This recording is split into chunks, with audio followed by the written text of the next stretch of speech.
I want to do 2 in one day. I want to do the Trustco and brandy wine. And when all those fucking pigs are coming after me, I want to split out the back. I want to go down to Rotterdam, and I want to do that First National. You know something, Luke? If you ride like lightning, you're gonna crash like thunder. I'm not gonna let you bring us both down.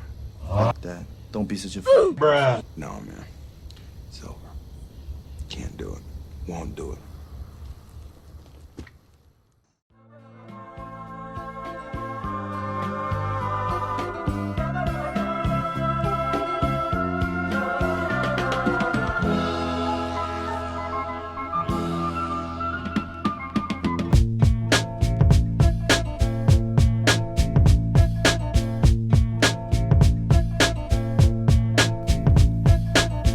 Welcome back, everybody, to the Film Bros podcast. My name is Isaiah Lucas, and I am joined by my co-host Abraham and Nick.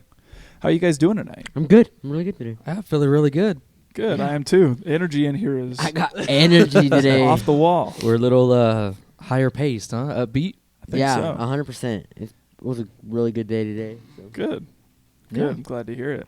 Got to see. I wanted to ask you guys, feeling like with all this energy, you feel like maybe going and hitting Tri-County's bank over here? And Hey. Don't even tempt me. Give me a Make it motorcycle. Make it a quick bag. I'll be on. I was going to do it. Get on the ground. Get on the freaking ground. The worse, the better. Honestly, Yeah. the more crackish in your voice, the better. Yeah. That's how you know he's like stressed, bruh. Yeah. He Yeah. goes, breathe! Breathe! Dude. So funny. Would you be intimidated by a man? No! I would be. I'd be chuckling. I'd be like, dude. I mean, if he has a weapon to me, yes, I'd still be intimidating. Yeah. But if I heard the squeakiness in his voice, it's just like the squeakiness in that guy from Grown Ups.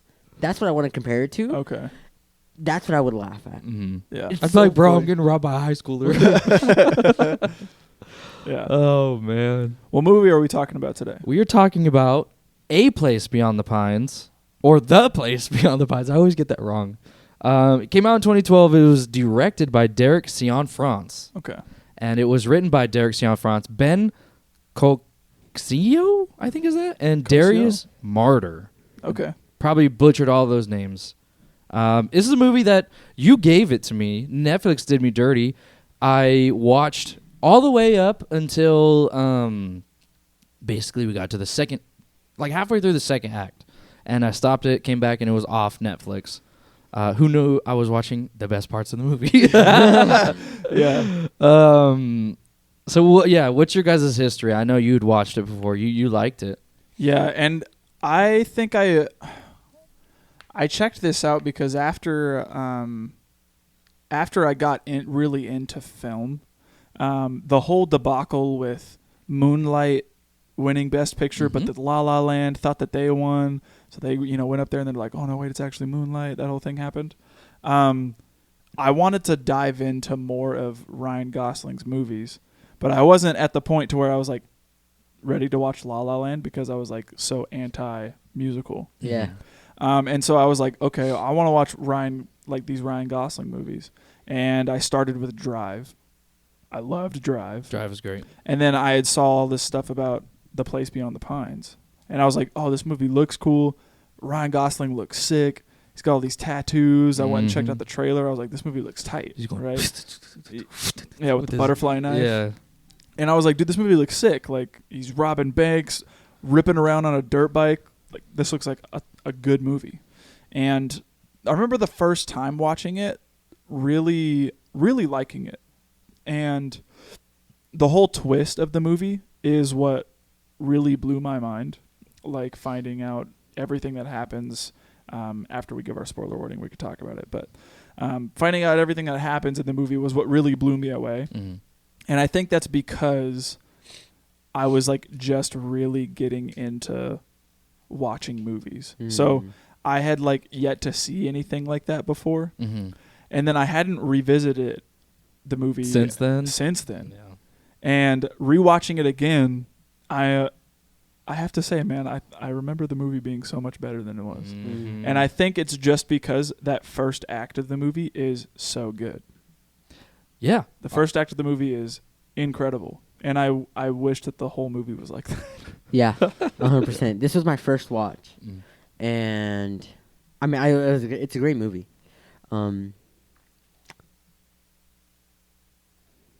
But yeah, I You liked look it. so disappointed, honestly. I liked it. I liked it, but I wish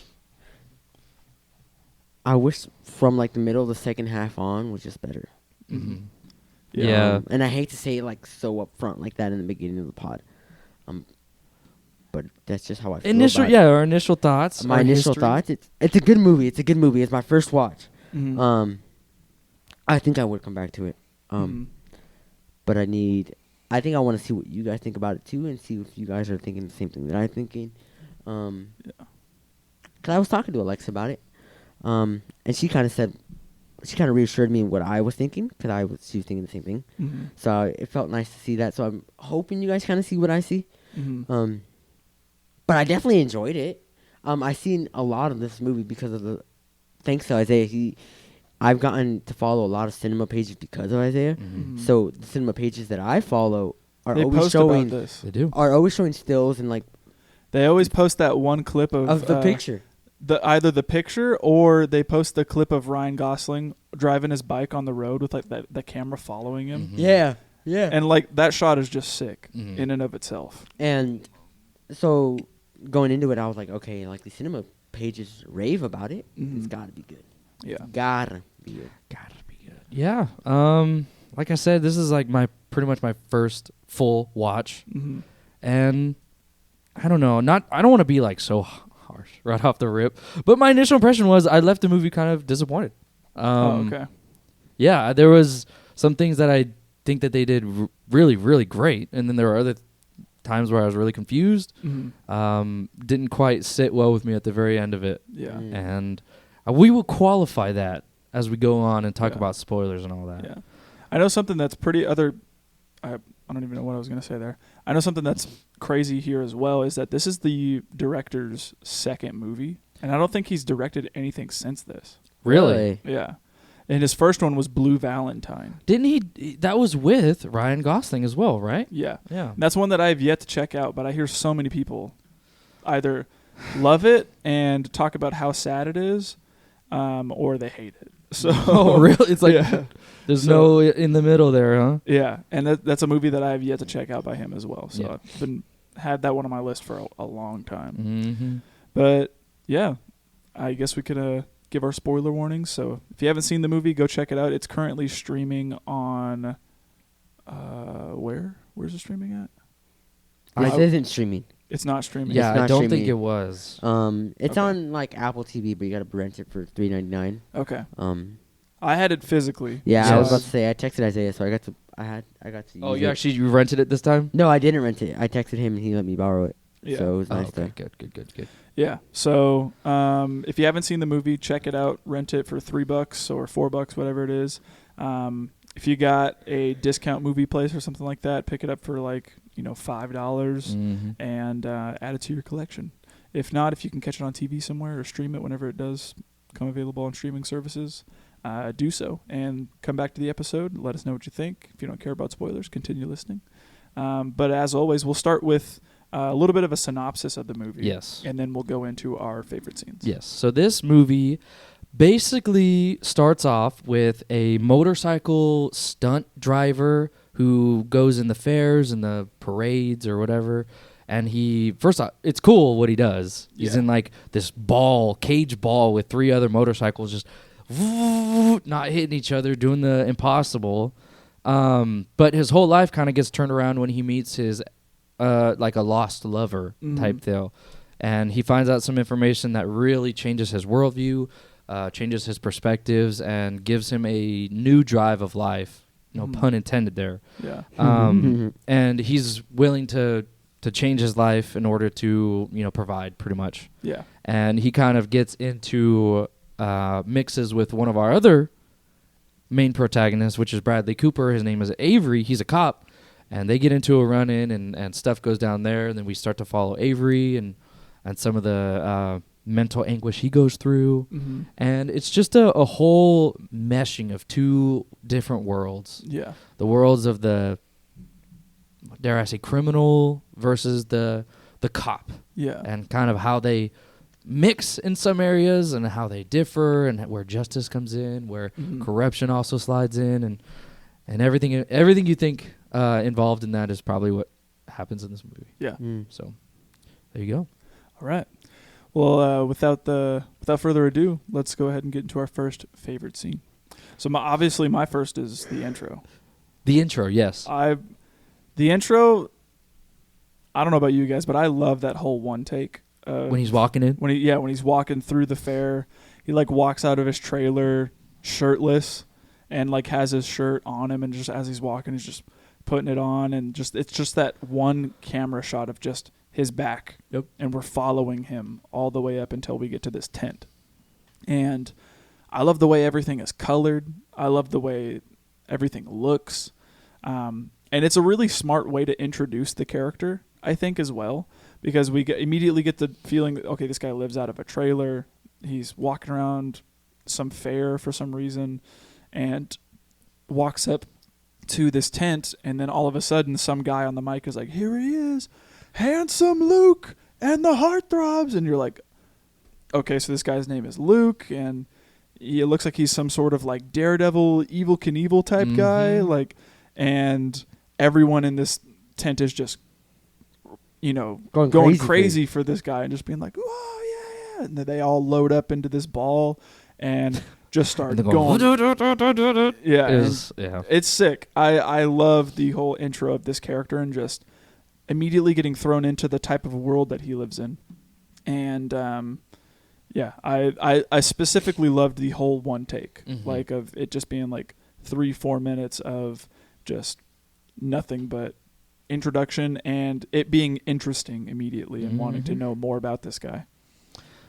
Yeah, everything you said I definitely agree with. The character introduction is great. Gets you really engaged with who he is and where this story is going to take you. Kind of giving you that mystery of after the fact when the lover longingly looks at him from a distance and he comes up to her and just goes, hey. Yeah. You know what I mean? He's got that, he's doing that Ryan Gosling, very little dialogue acting, all in the face work. Yeah. It's shining through here in this scene, which was why I love it. Yeah, me too. But basically this long lost lover whose name is Romina comes up to him and says, do you even remember my name? And he says, Romina, I used to call you Ro. And they basically see one another after it's been about a year or so, and we get the impression that Luke is like a traveling stuntman basically, and he travels with this fair from place to place and performs, and that's how he makes money. That's how he earns his living at this point. And further on down into the story, Luke gives Ro a ride home, and they, basically say like, hey, I'm going to be in town for maybe 2 or 3 more days, and then I have to pack up and leave, and we're going to be, going down, to wherever state where it is that we're in right now. We're in New York, so we're going someplace else. Going to be gone, basically. For a year, another year. Yeah. Yeah. And, that immediately sets the stage for, well, there's obviously some sort of connection here that happened whenever you were here last year, and it looks like there's some longing there or something like that. We don't know exactly what until it goes on a little further into the movie. But yeah. My next favorite scene is when he robs his very first bank. Mine is right before, and is when they're planning the first robbery. Okay. Let's hear it. So let's get a little context as to why he wants to rob banks. Yeah, so he meets this guy named Robin, who he's great. Yeah, he's great. He really helps him out here. I love Robin. Robin is a goat. But so Luke actually goes out. He's upset about a situation, so he finds out that he has a kid with Ro. Yep. Gets the bomb dropped on him one day and says, and by the freaking grandma. And he just says, who's this little guy? And she says, he's yours. I was like, I have that as a bro moment, and I literally said, he's yours. Yeah. Because it's true. Imagine just going to talk to your ex-flame and be like, oh, this is your kid, by the way. Yeah. And so he gets frustrated with that, and he's just out in the cuts, riding his dirt bike. Yeah. And Robin sees him and is like almost trying to keep up with him, Mhm. but can't because On he's his too little good. quad. Yeah. Because he's too good. And so we get introduced to him. He's like, hey, you do good. Like, you ride really well. And then, like, takes him under his wing, basically, because Yeah. he's like, Yeah, it gives him a job, gives him a place to stay, Yeah. all this stuff, and all on how he rode a bike and him saying like, you know your way around a motorcycle, and he just goes, yeah. He's like, all right, here's a job, here's a place to stay. I'm gonna give you money. Yeah. It's like, this guy's cool. Yeah. Helping him out. and then it gets to the point where he's like, all right, like, I need to make more for myself. I need to be sufficient. And then Robin, out of nowhere, says, if you need to provide for a kid, like, rob a bank. Yeah, kind of. Yeah. It almost seems joking at Yeah. first. Yeah, like, and he's he's almost like, seemed joking. But he didn't know that he had a kid. Yeah. So he says that. I was like, bro, what are the odds of, like, you saying that? Like, Yeah. you have a kid, you gotta provide. And that's exactly his thoughts, I at least from what I see. Mm-hmm. And the way that they're explaining how to rob a bank makes sense. It makes so much sense. Mhm. It makes so much sense. Like, and what the one thing that I love about that whole interaction when they're at the river Mm-hmm. is he brings up, well, yeah, just rob a bank, and Luke is like, yeah, right, you know, and he goes, why not do it? I did it like 5 times. yeah, I was like, what the As long as you don't do it too much, Yeah, you'll be he's like, fine. you don't do it too much, you'll be fine. Mhm. And I was just like, holy cow, this guy's for real, you know? And he was like, yeah, I got this whole plan, basically. You come in, make him pull out all the money on the table, so that way you see that there's no die packs. Mhm. You know, you go in, especially if you're riding a motorcycle, you got a helmet that's going to conceal your identity there. Wear some sunglasses, wear all black, we'll paint your motorcycle, everything like that. I'll get a cube truck lined up, we'll put it all the way down the road. You rob the place as they're on the phone, like getting cops into the area. You basically lose the cops, go into my cube truck, shut the door, and we'll drive off with you in the cube truck. And there you go. Now Sounds you like a just made some- GTA heist. Yeah, literally. Seriously. And he's basically like, yeah, you just, that's the whole plan. Yeah, and the way that they do it, like, he was like, no guns, like, you don't need a gun, just slip him a note. And like you said, like, put the money on the thing. And then we get to your scene, Yeah. Which is when he and it- actually does Yeah, it. the first and it robbery. blows my mind. Yeah. Oh my gosh. I love it. It's intense. Yes, he goes into this bank and immediately is screaming, and he's got his gun out already. Get out the ground! Get out the ground! Yeah, he's voice cracking as all get out. I mean, I feel like my voice would crack too, dude. True.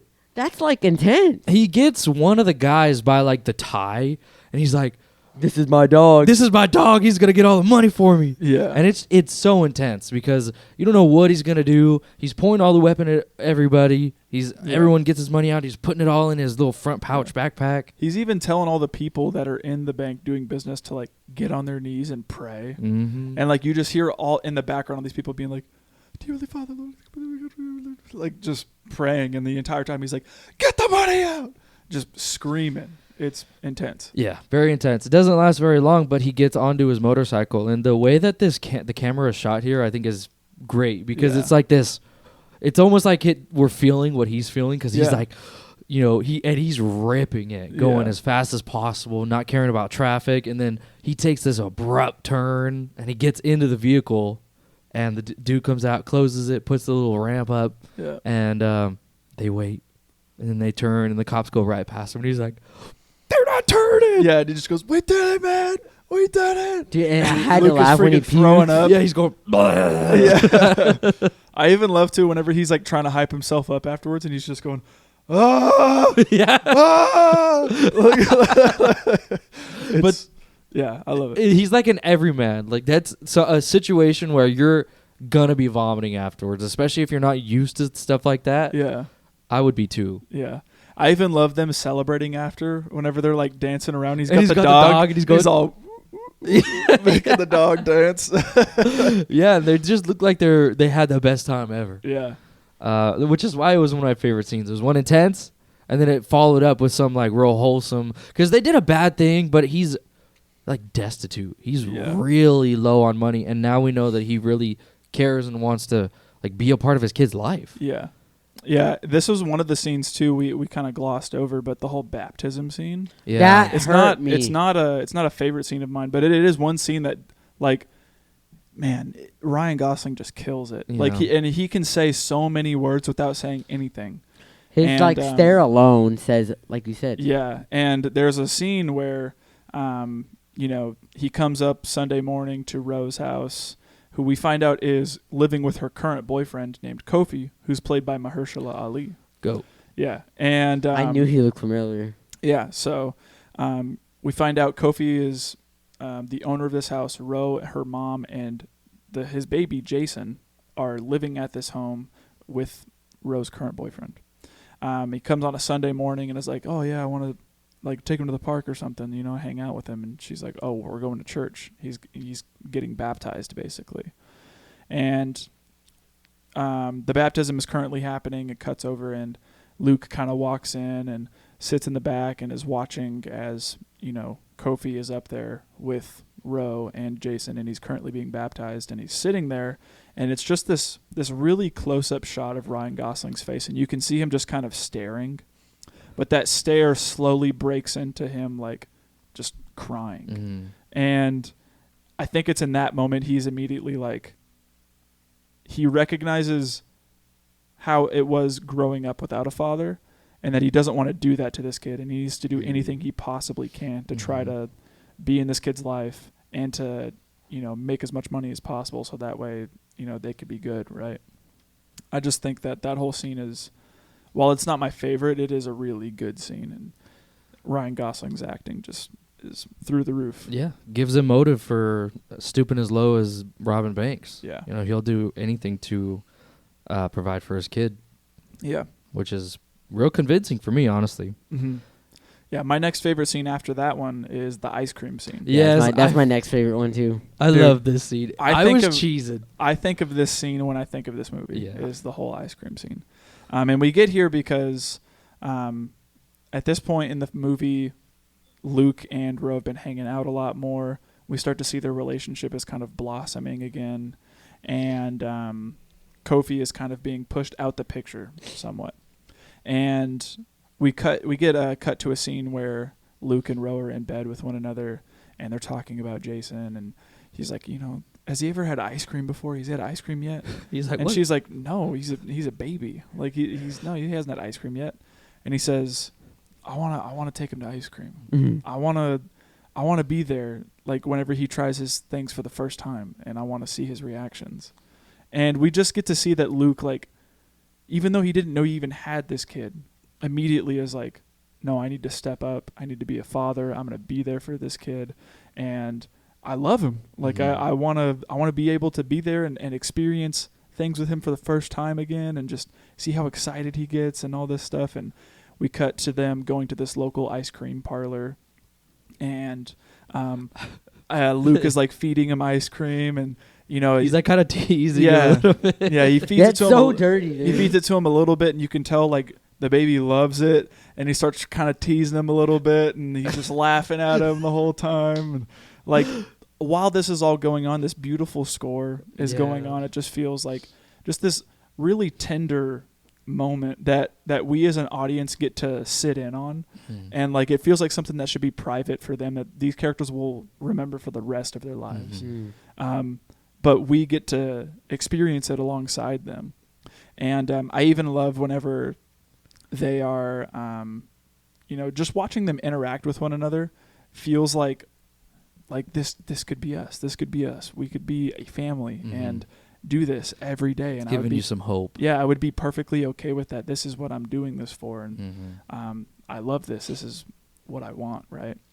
And then I even love whenever they go to take the picture afterwards, and she's crying. Yeah, and they're like taking a picture with the bike, and and they're holding each other, and they call this waitress out to come and take the picture, and as she's doing it, Ro is crying because she is obviously thinking this probably isn't going to last. Or how am I gonna tough spot with how am I gonna tell Kofi like what's currently going on between me and Luke, because I mean it is his kid. Like how do I tell this guy that he doesn't have a right to see his own kid, and while they're taking the picture, Ro is crying, and she's like, "Do you want me to take another one?" She's kind of crying, and she's like, "No, yeah, it's okay. Just capture the whole mood, capture the whole vibe that we've got going on here." And she's like, "Do you want the bike in it too?" And this is one of my favorite quotes where he says, "Yeah, the bike's part of the family." Mm-hmm. And she's like, "Okay," takes another picture, and then he's like, "Okay, here, take another one like this," and he kind of covers her eyes and like brings her in. It just looks kind of like intimate. Like he's holding her, but he's covering her eyes, and you can see that she's smiling now and laughing, and he's holding Jason, and they're having this genuine moment with one another. And then that's pretty much it after that scene. Yeah, But or even when he sets the baby on the bike, he's like, Dude. "You want to hear it turned on?" And he does it, and the baby gets scared, and he's like, "Oh gosh, oh gosh." Yeah, like gives it back to Ro. Yeah, it's just so precious. Yeah. I really, really love this scene. Me 'Cause too. you just get to see all of the stuff he's done. This is who he's doing it for. Yeah. And he really loves this baby. Yeah. Yep. My next favorite scene is actually, and it's probably my last favorite scene actually, is when they turn in the cops. Oh, okay. Mine's the last robbery. That whole sequence of him doing his final robbery. Yeah, this one, this is wild.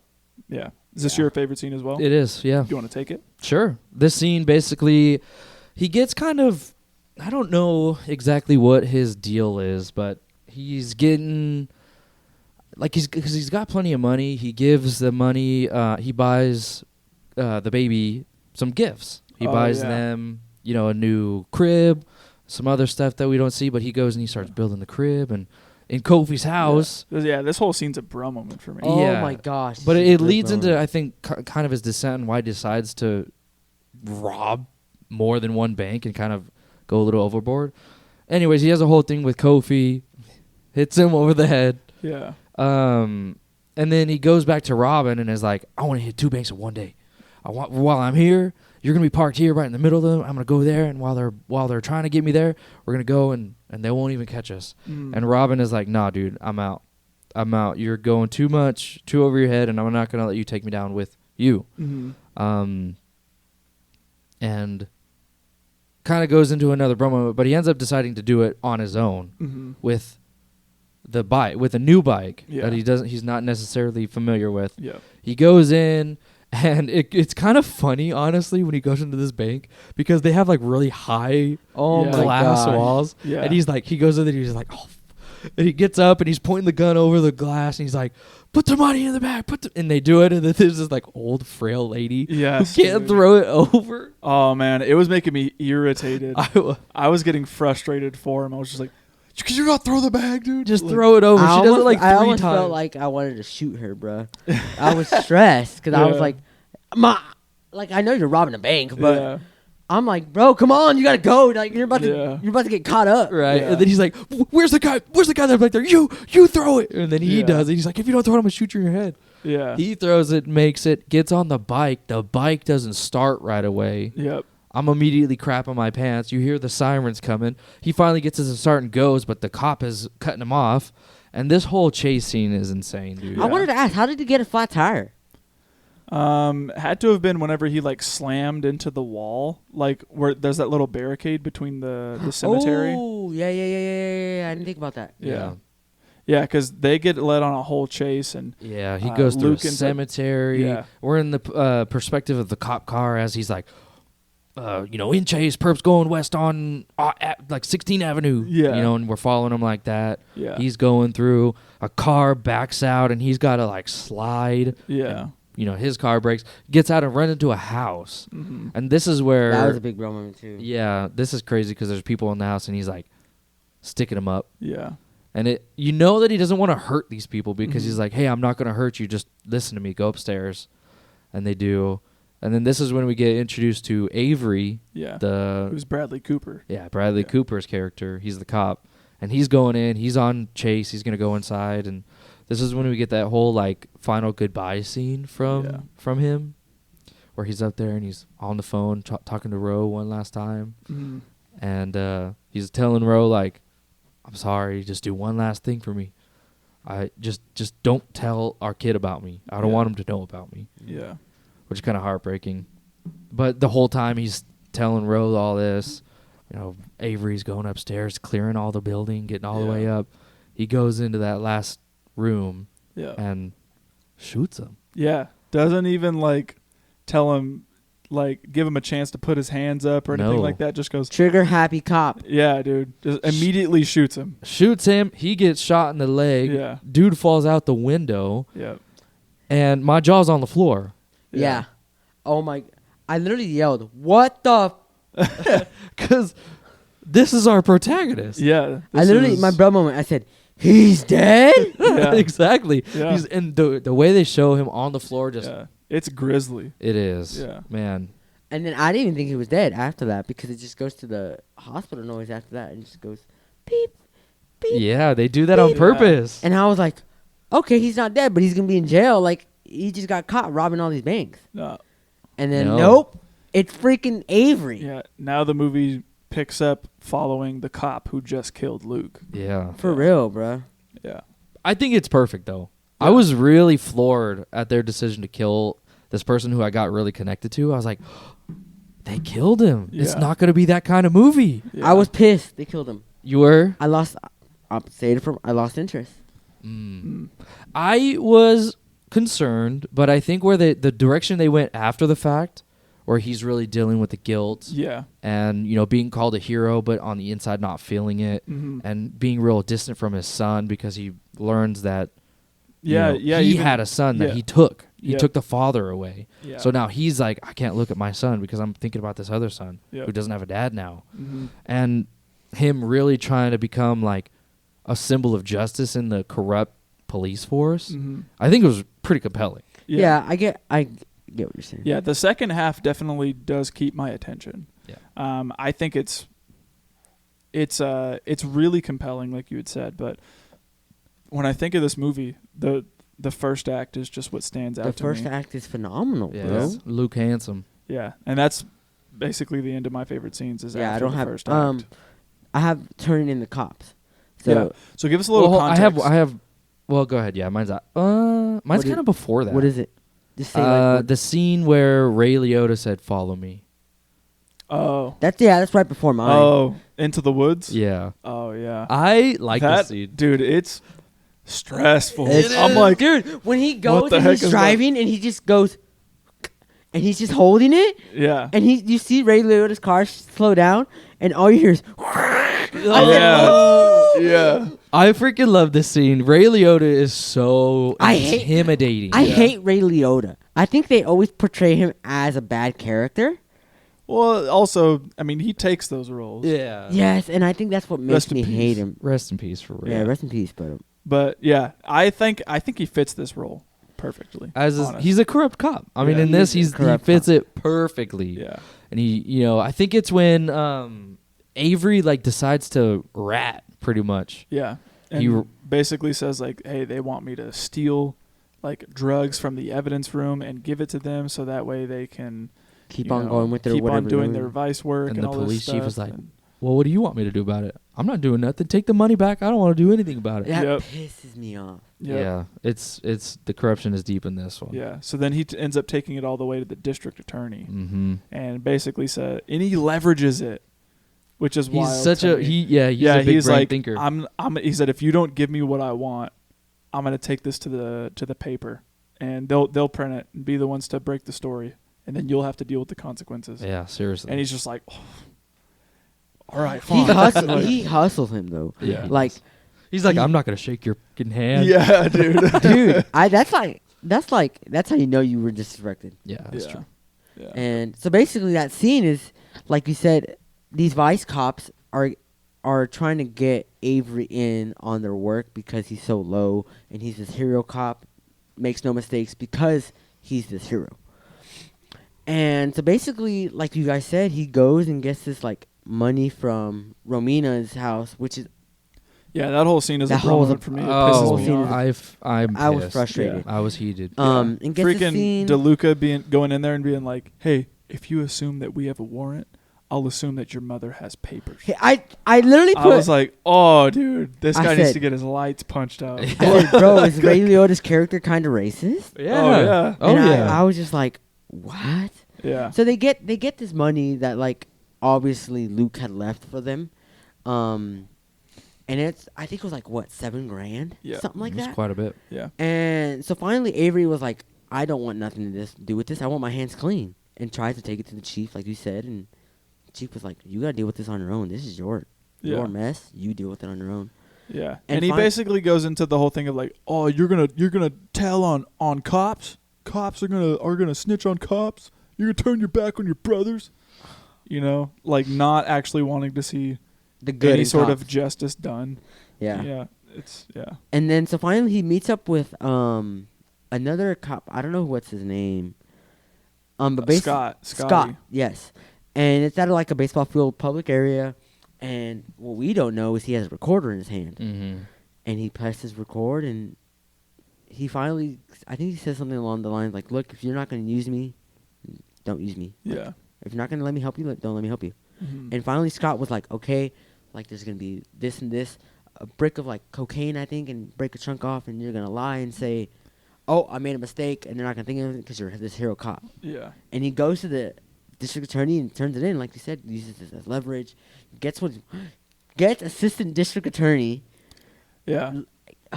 and freaking everything. Like he's immunity from everything. Mm-hmm. Like he hustled the DA, Yeah. Mm-hmm. and basically all those fools got arrested. Mm-hmm. And I liked it because I was like, yes, like you went to the chief, you were doing the right thing, Yeah. and even your own chief let you down, and finally you got the justice that they deserve. Yeah. Like you took them to justice. Yeah. Justice is prevailing here. Yes. This is Yeah. the hope that I'm glad to be seeing, Yeah. because it felt so hopeless whenever our character died. Yeah. Yeah. And that is actually the last of my favorite scenes. Yeah. Let me double check here. I think that's the last of mine as well. The third act kind of just falls apart, Yeah. man. There was nothing there that I really enjoyed watching. Yeah. I go into the third act a little bit in the bro moment category. If Okay. we want to do I have that. quite a few bro moments. Yeah. Okay. Whatever category is next, I think it's the It's best quote. Best Yeah. quotes. I was gonna say if you have anything, 'cause I didn't write anything down. Yeah. Yeah, I wrote down obviously Bike's part of the family, Mm. and then also my last favorite quote was from Rob, whenever he tells Luke, you need to calm down a bit. I'm not gonna let you bring you down with, or I'm not gonna let you bring me down with you. Mm-hmm. And he says, if you ride like lightning, you're gonna crash like thunder. I thought that was really good. Yeah, that's probably the catchphrase of this movie, huh? Yeah. Yeah, nothing else really was sticking out to me. Usually whenever there's a quote on screen, I'm like, oh, and I pause it and I rewind it and type it out because I liked it. Yeah. But nothing yeah, here there wasn't that much that stood out. Yeah. All right. Unfortunately. Let's get into the bro moments then. So obviously, first one for me was finding out that Luke has a kid, Yep. Mhm. and That's then pretty also wild. him beating up Kofi in his own house, and then getting yelled at by Ro. You're to, crazy! to like get out and all that stuff. Dude, tell me. I don't think he was justified to hit him. He didn't do No. anything. No, not at all. Kofi just literally crazy. said, bro, you're in my house. You don't tell me what to do. And he just like stood up to him and just. He's like, leave. This is not your house. Yeah. Well, I don't even know what it was. It pliers or I something? think it was pliers. Like Something. A tool. it was a tool that was metal, Yeah. and he got messed up right in his face. right in his Yeah. eye. Oh. Yeah. Yeah, the damage there was insane looking. Yeah. So a big moment that I had was when he robbed the first bank. A completely opposite of what they talked about. Well, Because when they talk about robbing the bank, they talk about you're gonna give a note, no gun, no nothing. Mm. And then when he walks into the first bank, he goes, "All right, everybody on the ground with the gun." Oh, okay. And I was just like, "Dude, you just did completely opposite of what you guys talked about. Like, what are you doing?" Mm. Because I was like, "There's no way you're gonna obviously seeing this for the first time." I was like, "You're robbing a bank like that? Like, there's no way you're not gonna get caught." Mhm. Because the way they talked about it, Robin was able to steal from 4 or 5 banks Just using a note. just using a note. Yeah. So I was like, that's smart, and that's why I was like, dude, you got this. And then he Mhm. goes in there, and obviously he still gets it, but I was just like, you're crazy. Yeah. You are crazy. Mm-hmm. Hitting Kofi with the pliers. Yeah, I said ding. Didn't expect him to hit Kofi. Yeah, the And lady. he What goes about- to jail. What about seeing Rob cut up the bike? Yeah, I said, bruh, tampering the bike. Yeah. That was rough. Yeah. At first, And I then- thought he was and gonna make then it better. putting the gun in his mouth. Oh, he said, Oh, "You owe me, you owe me said- the bike, don't you?" Yeah. Open your mouth. He said, "It's just me. Open your mouth." Like, and he does it. Bro, I would have been like, "What do you get? Let me What see are what you you're trying to put in doing? my Yeah. mouth, bro." I put that they both shot when Avery and Luke shot. I know, but who Yeah. did it first? It was Luke shot first. No, No. Avery shot. No, first. I mean yes. Avery shot first. My bad. Avery came the in, cop shot shot first, As he, Yeah. and fell, as he he fell, shot. he shot, Yeah. and that's why he hit him in the knee. let's, And then And then a him bro lying- moment you're lying to the yeah. DA. Oh. He goes- So he shot first, and he goes something like that. Yeah. You're covering your butt, bro. Yep. Well, since now we're heated, let's get talking about the cops abusing their power Yeah. to forcefully enter Romina's search house? the house. Yeah. Mhm. Tell me how pissed you guys were. Pissed because I think Well, also the way they set it up too, I think it's so frustrating because Yes. they're like, "Oh, we're coming to check up on our friend. How you doing?" And he's like, "Oh, come in, let's have dinner. And he's like, in that whole altercation, were you guys like I don't- tensed up and I like was just tensed feeling up. so bad for I the thought- wife? I thought they were Yes. going to kill him. I didn't know they were cops. Oh. I thought they were people from Kofi's that were there to get him. Oh, interesting. But I didn't know because Yeah. they don't say they're a cop right off the bat. Mhm. Until they walk out, you can finally see their badge on their waistband. Oh, okay. I just immediately felt terrible for the wife Yeah. because the wife feels like it's her fault. Like I almost feel like she feels like it's her fault that he's going through this. well, we get that scene of them laying in bed late at night, and she's basically telling him like, "Why are you doing this? Yeah. No one understands why you're doing this." She's like telling him to quit. Yeah, she's basically saying like, "You have a family that you need to think about. Like, don't do this. You literally almost died." Yeah. Because I think like she even mentioned something about her dad or about his dad. Yeah, his dad doesn't want him to do it either. Yeah. Like nobody does. Yeah. And then that's when he goes like, "You don't understand. You don't get it. No one Yeah. gets it." I don't get it though. I really don't get why he wants to be a cop still. Mm. I don't know. Even after that stupid proposition that the chief gives him. Yeah. Says you can come back at your current rank or don't come back at all with disability. Yeah. Yeah, pretty rough. Yeah. But they take him. They're like, "Hey, can we borrow your hero?" And she's like, "Do you really think you should? You should probably, not do it." And they were all like, "Oh, we're not gonna take him. It's only gonna be 20 minutes." And she's like, "Honey, we'll are be you?" here for the curfew or something like that? She's like, "Honey, should you really go?"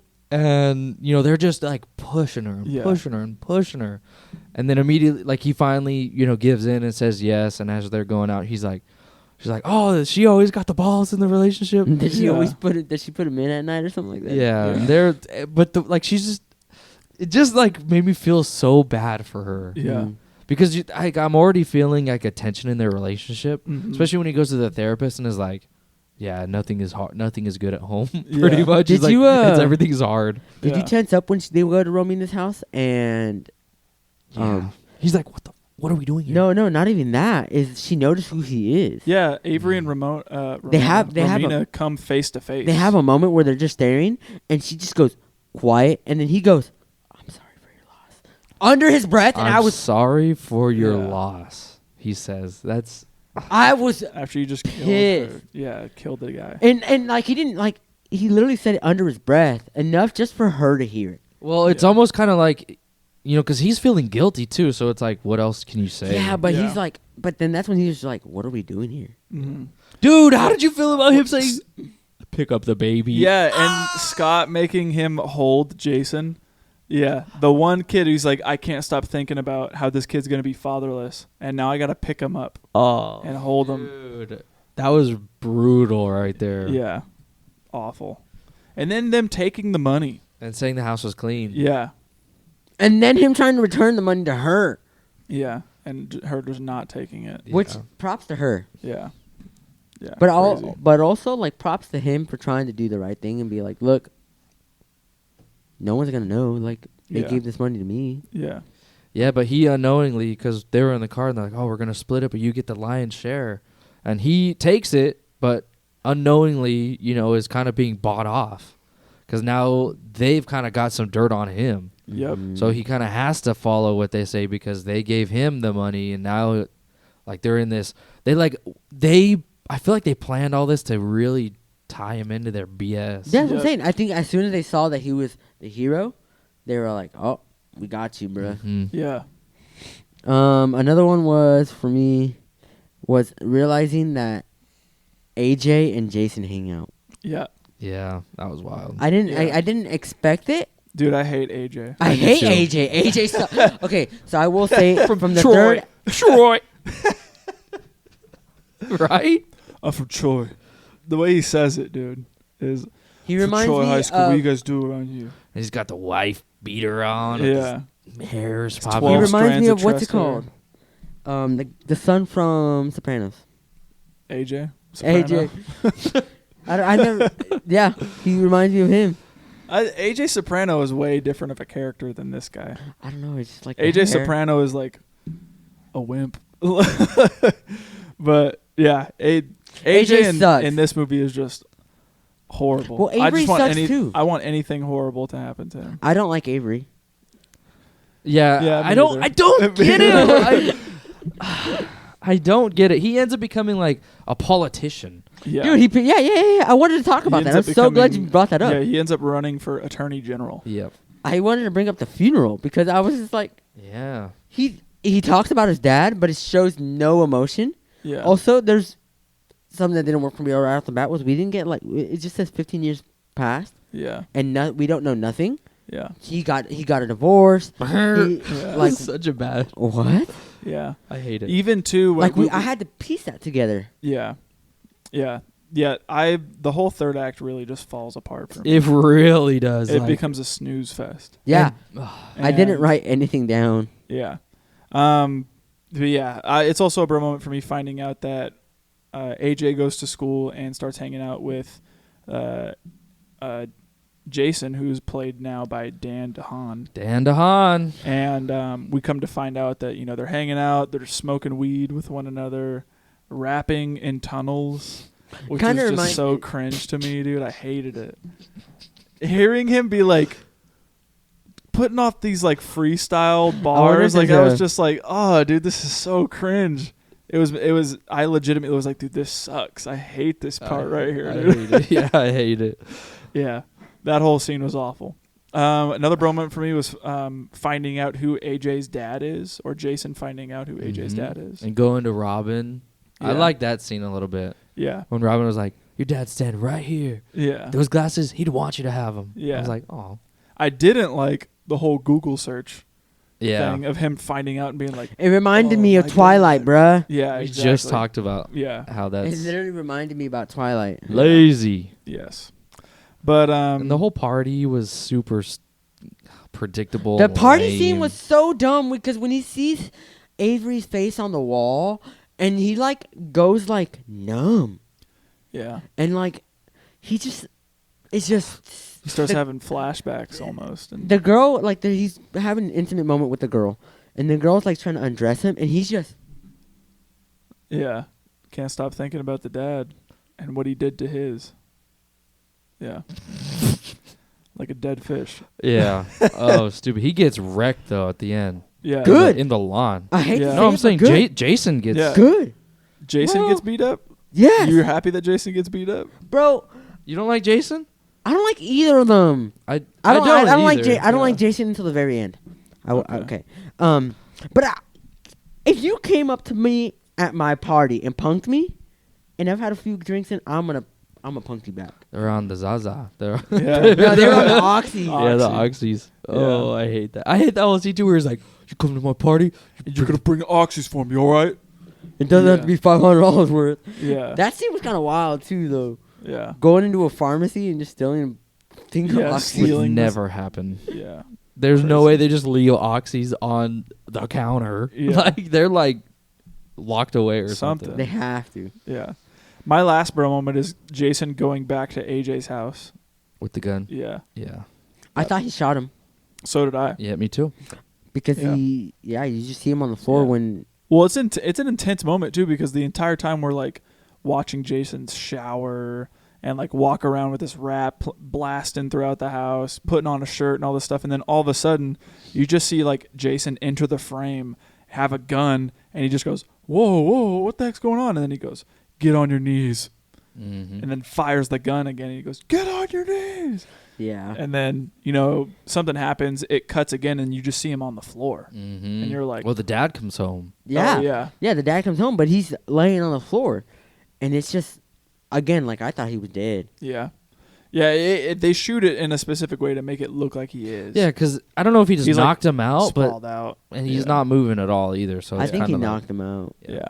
And then all of a sudden he's Drive. walking up the Bradley Cooper's character's walking up the stairs, and Jason turns around and just goes, "Turn around and drive," basically.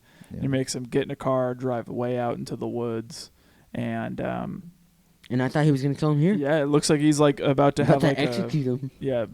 like an execution. know why style he in the doesn't. woods. Yeah, Just I don't because know why he says he doesn't. sorry. Yeah, I don't know.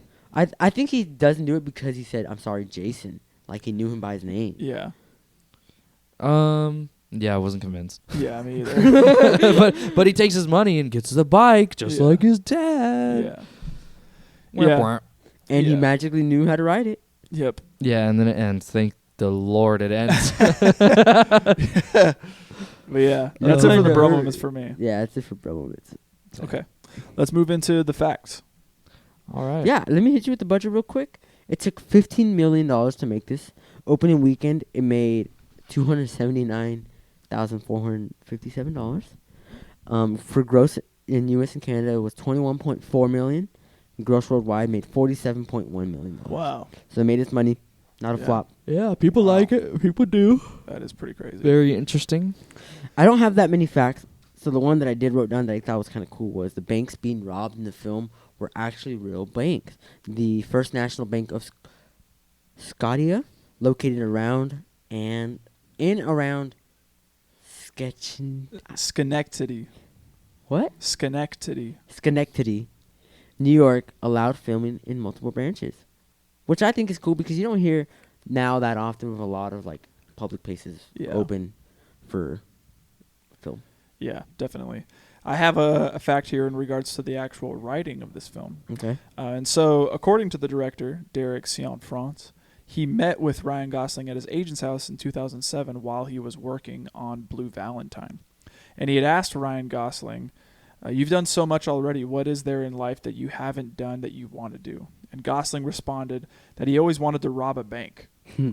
And Derek asks him, what's kept you from robbing a bank? And Ryan Gosling says, being arrested. And then it comes back to Derek saying, "And how would you go about robbing a bank?"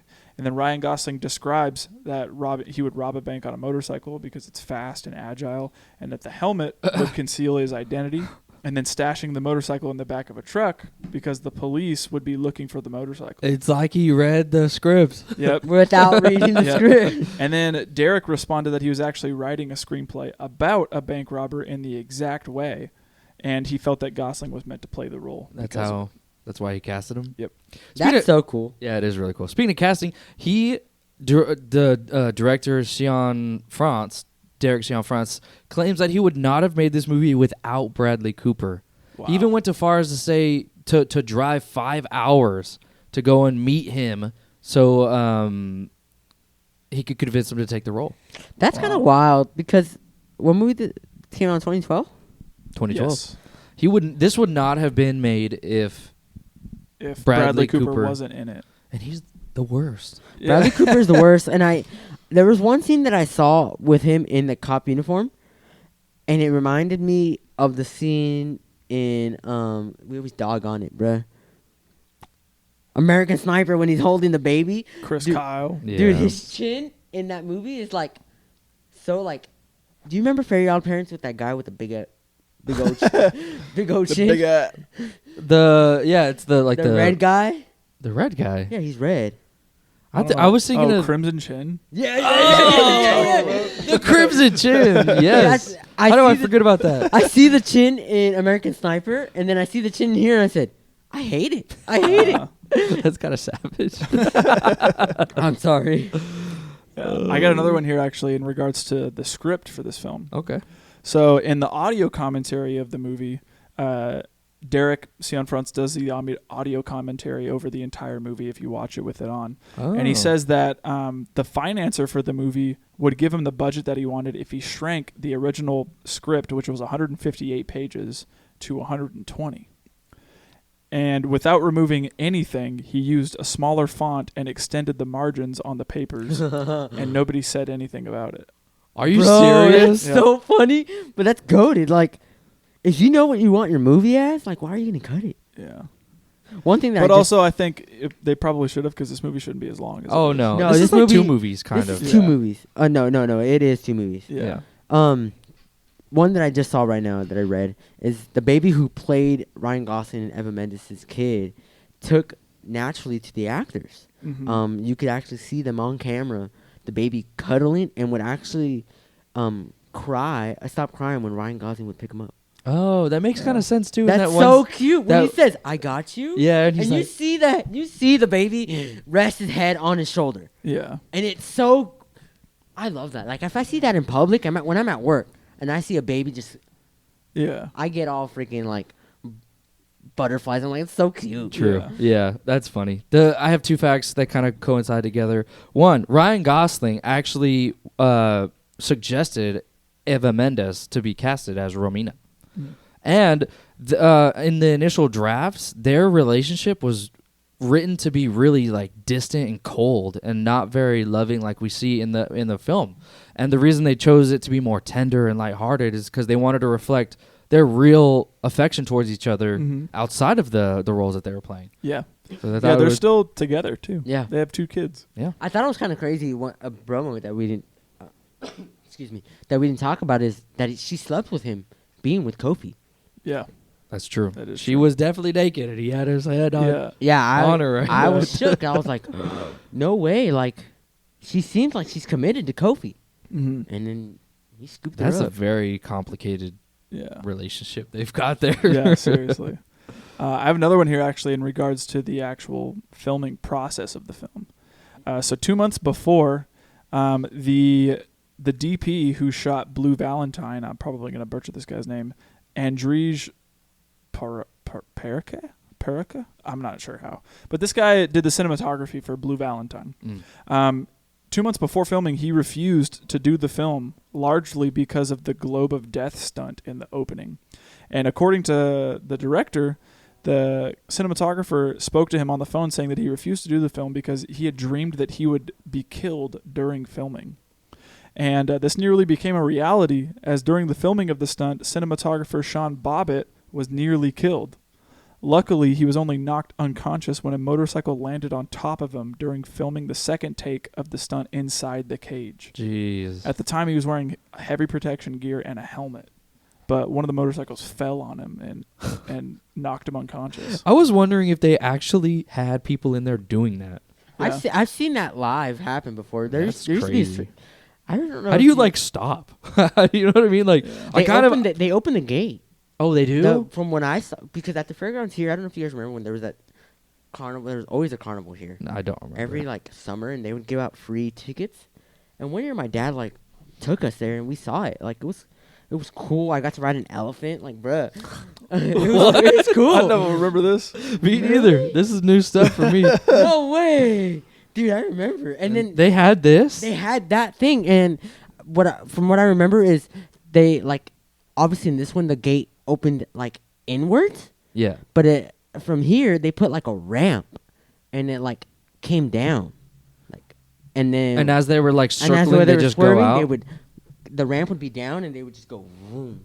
Oh, that makes a lot more sense. Mm. I was just like, how do they they would- all like stop? Because it makes sense on how they start, where they go like, Yeah. Yeah, it makes sense how they start. and they're like kind of following each other, and the other Yeah. guy finds the pocket. Yeah. But I was like, how do you stop that, dude? Yeah. You just kind of like, Yeah. yeah, Just I was crash. so confused. But yeah, that's Makes Seeing sense. Yeah, that- that's probably what they would do. that was it was cool, and seeing it there, I was like, it looks real. Like it, Yeah. that's cool. Yeah. Last one that I have here is actually in regards to the sequence of Ryan Gosling's character driving his motorcycle away from the first bank robbery scene. Hmm. So that shot actually had 22 takes. of Ryan Gosling speeding the motorcycle past the intersection before 36 cars crash into one another. And Cianfrance originally wanted a stunt double to do it, but he couldn't hide the stuntman well enough. So he also noted that for each take, until Gosling finally got it right, he would chew on his shirt in nervousness until there was a hole in it by the time the stunt was over. So Ryan Gosling is actually on that motorcycle, speeding through everything and doing that all by himself. Wow. That's crazy. That's intense. Yeah. Yeah. Any other facts here? I'm just reading some here, and so when Jason and AJ meet for the first time in the cafeteria, Jason's eating an apple for lunch. This links back to his mother telling Luke how she would chew apples for him as he was a baby. That's so. I That's feel so like, gross. I Bro, just that's feel like, are you a bird? Like, I just feel like it's so like loose of a connection Yeah, that it it's almost is. like, why are you putting this? I feel like it's not even a thing. Yeah, I feel like it's kind of you're reading way too deep into that. Yeah. Even to still like that's not really even that impactful if you're like, oh, the apple, she used to chew them for him. Like, Yeah. I see no rewarding fact in that. You know what I mean? Yeah. So yeah, I read that and I was like, come on. Yeah. I'm I just get looking that. at facts. This one says when Jason is going through the aisles of the pharmacy before robbing it, there is a shot of his face with a Happy Father's Day card out of focus in the foreground. That's Yeah. cool. That's about it for me. Yeah, it's- Yeah, me as well. All right. What doesn't work? AJ's raps. AJ in general as a character. Yeah. I really do not like AJ as a character. AJ He is just sucks. insufferable. For me, I want to say from after he receives like the Medal of Honor award, Avery, or that Hero The award. 15-year jump. Yeah, that's what kills it for me. Like right after that, I am so gone. I hate the movie after Yeah. that. Like it Yeah. loses all tension. It loses all of my interest. Yeah. It goes into a completely different direction that I found so predictable, so flat, Yeah. so generic and Yeah. and boring. Yeah. I could not care about these kids at all. I could not care less about them. It was like, honestly, once I saw the scenes with them, I said to myself, I was like, this is so lame. Yeah. I couldn't handle it. Yeah. The whole third act of the film is just, like I had said, a snooze fest. Mhm. It is just almost like a chore to Yeah. get through. Yeah, seriously. Bruh, yeah. And I found myself at the end of it being like, man, that whole third act just shouldn't have even been in the film. No. Like, they should have found a way to like wrap up Avery's character in the second act and like had the film just end there Mm-hmm. because this movie doesn't need to be as long as it is. No, or hear me out. Hear me out here. Cut the third act. Add more Ryan Gosling. Yeah, no. I Yeah. told Alexa, I said, I hate to say it, but as soon as Ryan Gosling died, I wanted to stop watching the movie. Yeah.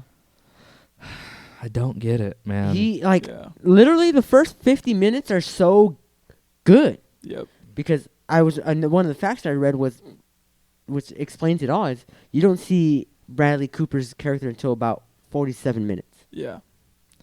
So the Yeah. first 55 minutes of the movie is all Ryan Gosling, Yep. and the rest, the hour and 30 minutes, It's all Bradley. it's all Bradley and- Cooper and Yeah. Dan sucking DeHaan. butt.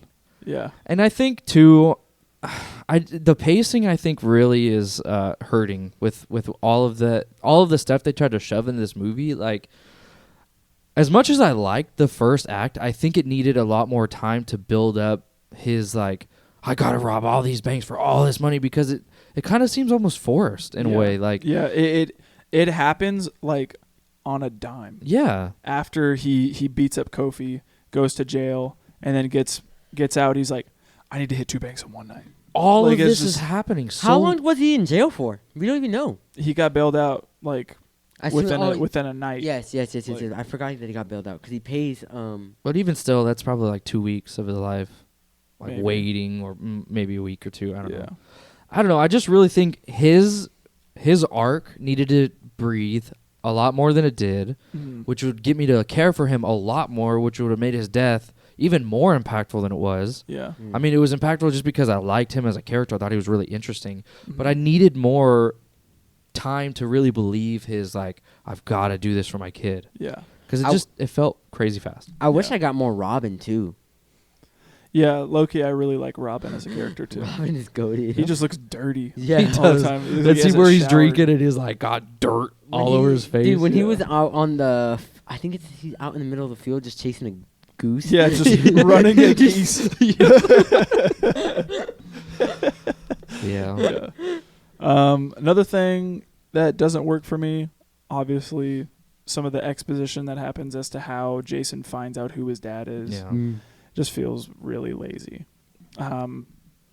Like, just the whole Googling, like, oh, Luke Glanton, Moto Bandit, and just... Scroll. Yeah, and then him finding out, like, oh, he used to work at this shop. And then he goes to the shop and finds, Rob and all this other stuff. Yeah. I always pointed out, but there's a scene of shaky cam that I freaking hated. Okay. He was going to the baptism, and after that, that's when you were talking about he's going through, and he's like, dude, and it's so bad. I hated it when it came up. He was like going through the field, the jungle, like the forest, and he's like, the camera is like, oh, it's following him It's and when he's Robin. riding. And it's literally just going like that. It's going like, I know exactly what you're talking about. Bro, he's riding, and he's like still. Mm-hmm. But the camera is Just going- shaking.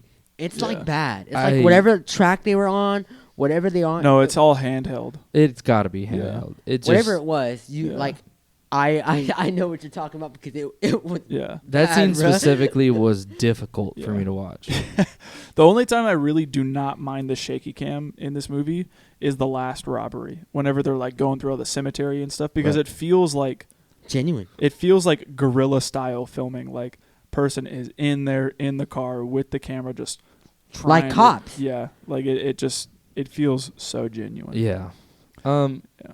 I did not think the ending was satisfying at all. No. Me either. I was really like Him just finding a bike and then just driving off and hearing Bon Iver, someday my pain. I'm just like, what is this this? sucks, dude. What's his ending? What is he gonna do now? He's What just gonna is following roam? his father's footsteps? What did he say? don't- He's going out west or something like that? Yeah, he said he was just going out west. And then I hate it because where the heck did he learn how to ride a bike? It's ingrained in Even him. the dude even asks him, he's like, you know You how to ride it? And he just goes, Like, I expected the camera to turn and him fall over or something. yeah, I wish that would happen. yeah. But yeah, I did not like the ending at all. I kind Oh. of it made me just feel even more flat. I was Yeah. like, this is how we're ending this? Yeah. Oh, come on. Yeah. I do think I wish I got more with Ryan Gosling's character and Evan Mendes. I think they would have killed it because, again, I guess I just had this perception of from all the cinema pages, it Yeah. always was them too. It's because it's the best part of the movie. We And- deserve, you know what we deserve? We deserve a prequel of them meeting for the first time. Oh, I would watch that. I would watch that. I would watch that in a heartbeat. Quickly. Anything Oh. else that doesn't work?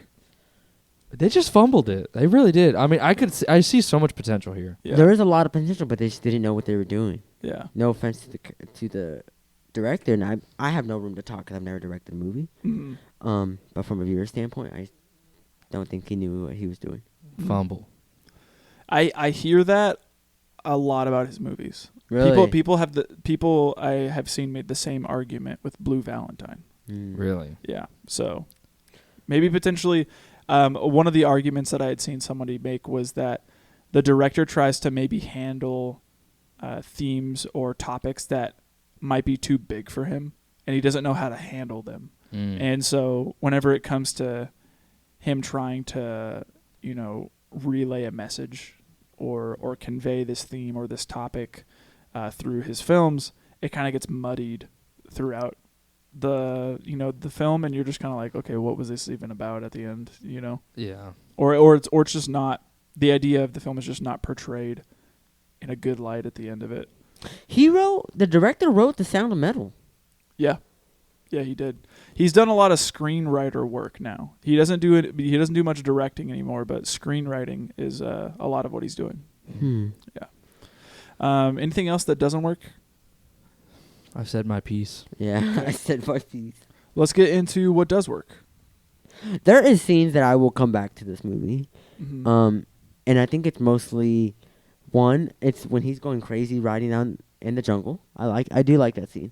And the bank scenes, robbing the banks.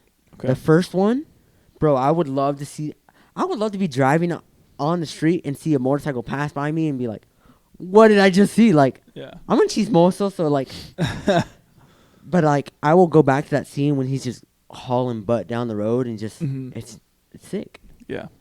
Yeah, I have to say too, I don't really say this about many films, but wardrobe department kills it in this. I He's got love those like ripped Yeah. shirts. I love the look of Ryan Gosling's character. Just this, like, doesn't care.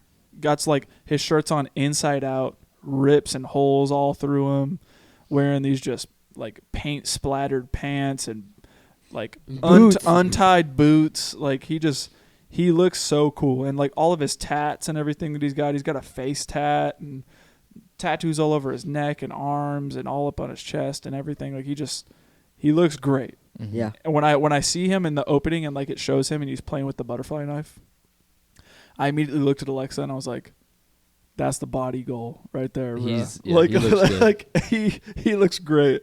That needs to be my goal when I'm in the gym. Mm-hmm. So Him in your mind yeah, as you're doing some preacher curl. yeah. Another thing that really does work for me here, I think, just Ryan Gosling's performance Yeah. is Yeah. just phenomenal. Mm-hmm. Yeah. it's- He really carries the movie. Like, if I am ever going to rewatch this again, it's going to be because I want to watch that first 50 minutes. yeah. I might even just turn it off, like after he dies, I don't blame you. like because it's just so good. As a short story, it would be super effective, huh? Oh, yeah. He dies at the end and you're just like Oh What? man, left with this like overwhelming sense of despair. yeah, That'd be a good movie. yeah, that would. Dang. Bro, we Could Ah! have been. bro, What we could should, have we, been? we should be directors. See, the parts are not as good as the whole. Yeah. I think that's what is here. I wanted to say though, protagonist dying, I think is really ballsy. It's a bold choice. It is very bold, and I have only ever seen it done one other time in one other movie called The Darkest Hour. Mm. And I thought it was effective there. It's effective here because it really gets you to think like, oh, crap. He's not bulletproof. He's not bulletproof. He dies. And I actually enjoy where they go with Avery's character. Mm-hmm. The guilt, him kind of struggling with outwardly being praised but inwardly feeling corrupt Yeah. and terrible. Mm-hmm. I really like that. Yeah, me too. I think they handle a lot of those themes pretty nicely. Yeah, I agree. Another thing that really does work for me, I love the score to this movie. The score Um, does hit. I think specifically of the score whenever we get that shot of Ryan Gosling. It's like a drone shot almost, and he's driving his motorcycle through these through this road, and it's just full of just green. And the score goes something like boom dum dum dum dum, and I just love just how like kind of ominous the score feels, but it also feels like, I don't know how else to describe it, but like tender and like heartfelt. And like sweet. Like, yeah, it's like something, it's like it feels the way that Claire de Lune feels. Bruh. Okay. You know, where like it's like it could be really sweet in one moment, but it could also and be it could also be ominous. ominous or devastatingly sad. Dude, I think about it like in The Evil Within. Yeah. Oh my gosh. Like it's Which just makes me think about Twilight now. yeah, unfortunately. But the way Claire that de Lune. but Claire de Lune is used in so many different ways, and it has so much versatility. Like, It does, yeah. I agree. And it could be played like in so many different contexts and have it fit that mood. And that's kind of the way I feel a little bit with that specific piece of the score. I get you. Yeah. Last thing that does really work for me, cinematography in this is beautiful. The movie is beautiful looking. Yeah, I will say there's that. a lot of I think the scene that you're talking about when he's riding through the forest and stuff is actually a great scene to talk about this because there's so many like vibrant colors.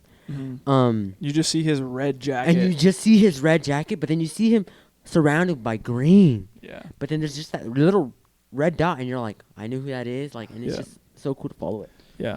Yeah, that it's weird to say that it worked. That I would say the color grading works for me in that first half, and the rest of the movie, I just feel like it's really artificial. Okay. Mm. I just don't like the way it looks. Like Okay. once we get to characters I don't care about, I'm like, it makes it like more pronounced that these characters are like, their eyes are crystal blue. and, Yeah. I don't Well, know. I think it's done in a way too because they do parallel shots. They do. In the third act specifically, like they do another shot that, now Jason's riding his bicycle down the same road, kind of, and it's the same shot. Or, Right. they do a close-up shot that they do with Ryan Gosling's character in the beginning that they also kind of mimic towards the third act with Jason. One thing that I have to say I really do like in regards to the cinematography is they use a ton of like close-up shots. Like the shots in this movie are all so, they feel like they've used like a telephoto type lens where it's a really long lens and they're not zoomed in. It's just that's the focal length that the lens is set at. And somebody that does that a lot as well is the Safdie brothers. And I think of like a movie like Good Time where you get introduced to Connie and the camera is just all his face. Like it's almost all his face, and he comes in and is like, "What are you doing to my brother?" And he's it's just all him. Like he's just taking up the entire screen. And they kind of do the same thing here a little bit. It's not as zoomed in as the Safdies do, but I gotta say I love the way it looks. Mm. Yeah. Anything else for what does work? That's it for me. Me as well. Okay, me too. Who wins this movie? Does it gotta be said? Literally me. Heartthrob. Ryan Gosling. Yeah, Ryan Yeah, Gosling Ryan for Gosling sure. for sure. All right. What are some themes? I didn't write any down, but I did look some up. I always feel like it's nice to look some up just to see what I missed. Yeah. And actually, I see it now, and it's just the consequences between choices. The choices between causes and consequences. Choices and consequences. I don't know what I'm saying.